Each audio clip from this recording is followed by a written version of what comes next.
धन धन सद्गुरु तेरा ही आसरा। महाप्रलय का नाम आपने सुना होगा। इतिहास में कई बार महाप्रलय का सामना इस धरती पर रह रहे इंसानों ने, जानवरों ने किया है, लेकिन गुजर गई पीढ़ियों ने महाप्रलय का सामना नहीं किया होगा। संत डॉक्टर गुरमीत राम रहीम सिंह जी इंसा ने लगातार अपने सत्संगों के माध्यम से प्रलय, महाप्रलय का जिक्र किया है। समाज की बदलती हुई तस्वीर देखकर गुरुजी हमेशा इंसान को सचेत करते रहे हैं।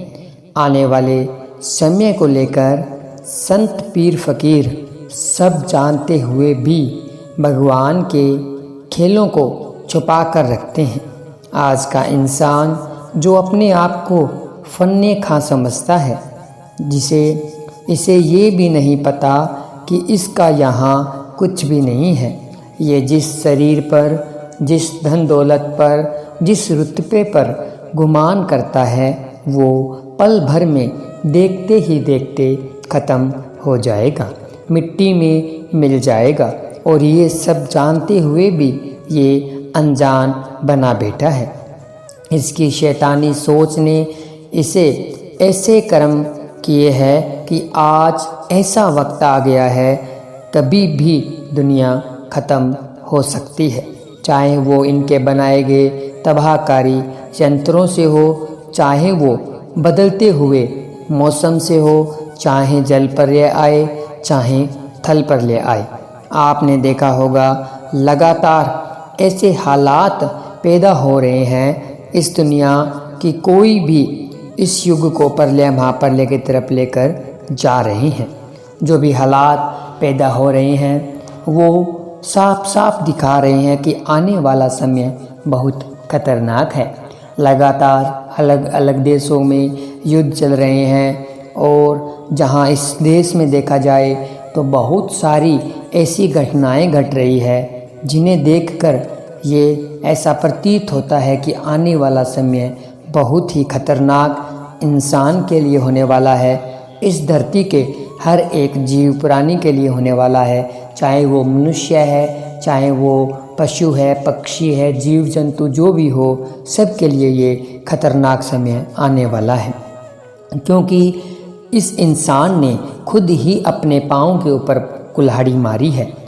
भगवान ने इस इंसान को इस धरती पर भेजा था सिर्फ़ और सिर्फ नाम जपने के लिए। ये जो 84 लाख जूनियाँ हैं इनसे मुक्ति पाने के लिए।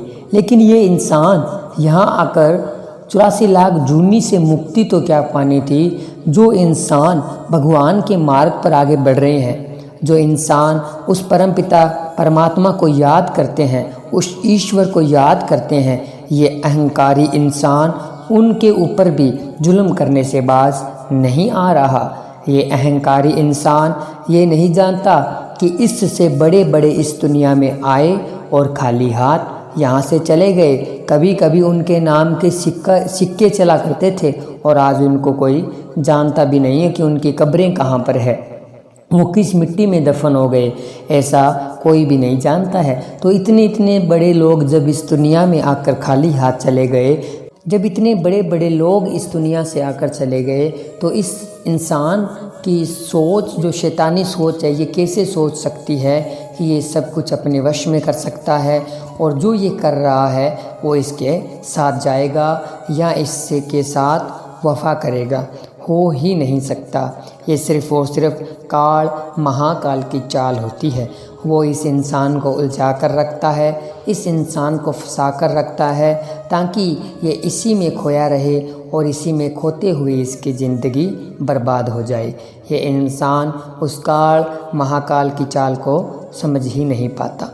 संत डॉक्टर गुरमीत राम रहीम सिंह जी इंसा लगातार अपनी सत्संगों के माध्यम से ये हमेशा फरमाते रहते हैं कि सिर्फ़ और सिर्फ एकमात्र उपाय है राम नाम का, जिसके सहारे इंसान इन जूनियों से मुक्ति पा सकता है, जिसके सारे इंसान वो सब कुछ प्राप्त कर सकता है जो उसके किस्मतों में भी न लिखा हो।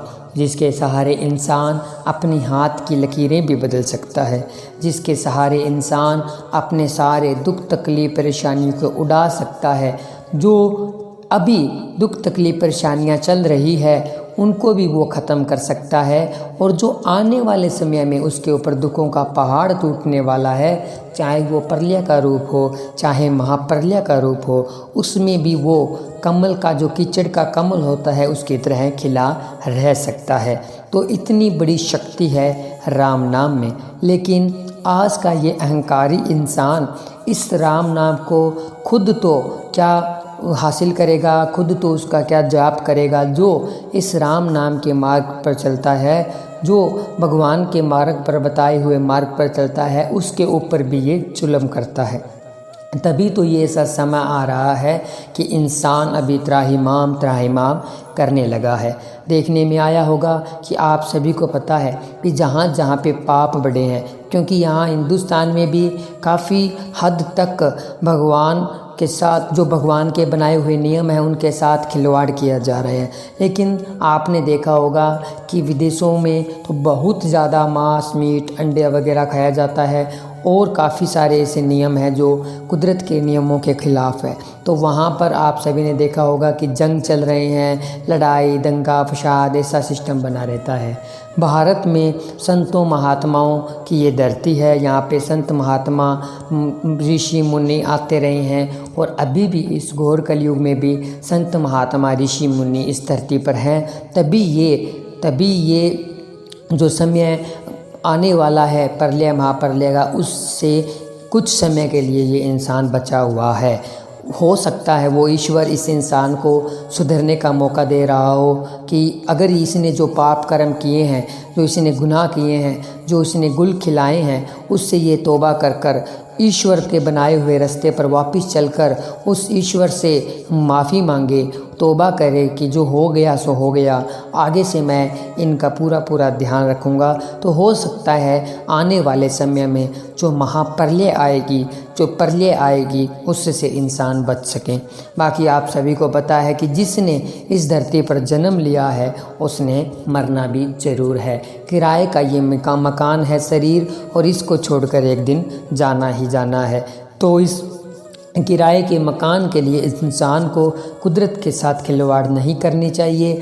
वो भगवान परमपिता परमात्मा और जो इसके अंदर आत्मा बसी हुई है उस परमात्मा की अंश, उसका इसे ध्यान रखना चाहिए। और इस कैदी आत्मा को 84 लाख जूनी के जो जेल खाना है उससे इस इंसान को आज़ाद कराना चाहिए।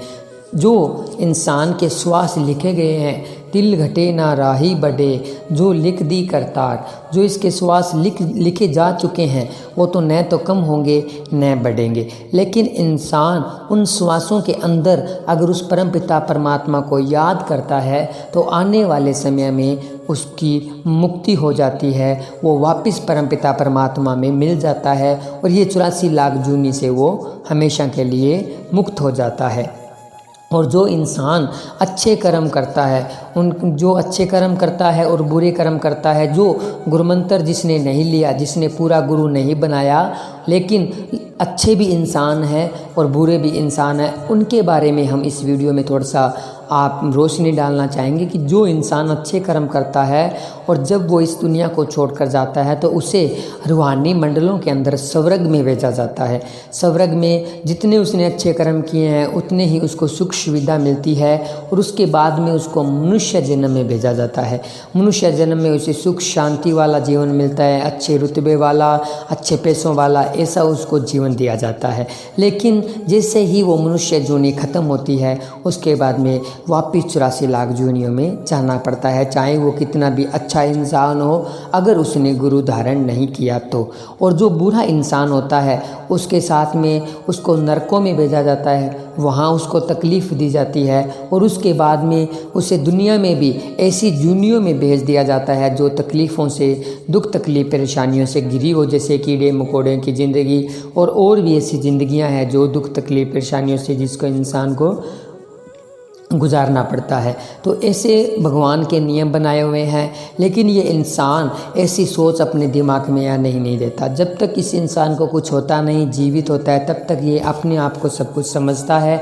ये समझता ही नहीं कि ये जो उसके पास में ये जो श्वास ले रहे हैं, ये गिनती के श्वास है। जिस दिन इसके ये श्वास पूरे हो गए, उस दिन इसको यहाँ इस दुनिया से जाना पड़ेगा। क्योंकि आप सभी ने देखा होगा, अस्पतालों में देखा होगा, दिन में एक्सीडेंटों में देखा होगा, लोग हार्ट अटैक से मर रहे हैं, एक्सीडेंट से मिल रहे हैं, बीमारियों से मर रहे हैं।